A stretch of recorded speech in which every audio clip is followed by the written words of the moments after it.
Героизм таджиков, который навсегда остался в истории. Досмотрите это видео до конца, и вы узнаете, как таджики Москву от фашистов защитили. Подписывайтесь на наше обновление, будете в курсе всех самых важных и последних событий. Мало кто знает, но в битве за Москву участвовала 20-я таджикская краснознаменная ордена Ленина горно-кавалерийская дивизия. И судя по сохранившимся спискам, хоть дивизию и перебросили из Сталинабада, ныне Душанбе, но в ее составе были представители со всего Советского Союза. В одном из решающих сражений Великой Отечественной войны в битве за Москву немаловажную роль сыграла 20-я таджикская горно-кавалерийская краснознаменная ордена Ленина дивизия. 11 ноября 1941 года дивизия прибывает в действующую армию под Москву, где сразу вступает в сражение. 14 ноября 1941 года 20-я горно-кавалерийская дивизия была передана из резерва Западного фронта в состав 16-й армии. В 9:30 18 ноября 1941 года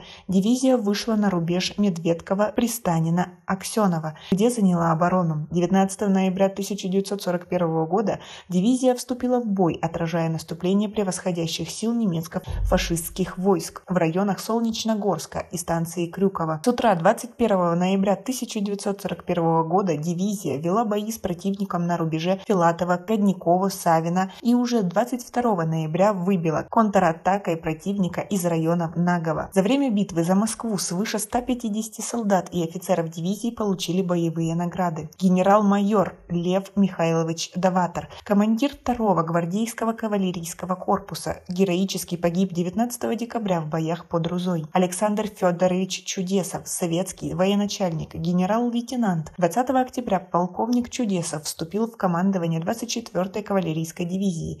В ноябре она была передислоцирована под Москву, где в составе 30-й армии Западного фронта участвовала в Клинско-Солнечногорских оборонительных и наступательной операциях. После войны продолжил военную карьеру, в конце жизни переехал в Душанбе. Михаил Петрович Тавлиев, командир 20-й таджикской кавалерийской дивизии, возглавил подразделение после боев в районе подмосковного Алабушева. Героически погиб 19 декабря в боях под Рузой. Бахадур Искандарович Искандаров, политрук батальона 20-й кавалерийской дивизии, участвовал в битве за Москву, награжден орденами Красной Звезды Отечественной войны первой степени, Трудового Красного Знамени, медалями за победу над Германией в Великой Отечественной войне 1941-1945 годов. После Великой Отечественной войны академик Академии наук Таджикистана. Интересно, что в битве под Москвой 20-я таджикская краснознаменная ордена Ленина горно-кавалерийская дивизия разгромила 78-ю немецкую пехотную дивизию, нанесла ощутимые потери подразделениям дивизий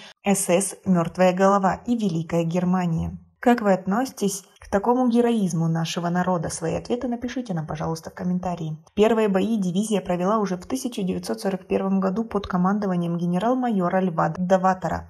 Уроженцы Таджикской ССР прошли от Медведкова, затем участвовали в боях в районе Клина, Солнечногорска и Крюкова. В боях за Москву 20-я таджикская краснознаменная ордена Ленина горно-кавалерийская дивизия дошла до Истры, Кубинки и Рузы. С сентября 1943 в составе 63-й армии дивизия участвовала в Брянской наступательной операции. К 12 августа 1944 года подошла к реке Западный Буг и овладела городами Луков и Седлец. Затем форсировала реку Висла в Польше. А 3 мая 1945 года с боями дивизия вышла на восточный берег реки Эльба в районе города Вильснак, где и встретила День Победы. А вы знали о таких великих достижениях наших соотечественников? Свои ответы напишите нам, пожалуйста, в комментарии. У нас пока на этом все. Оцените наше видео подпиской и лайком. До скорой встречи!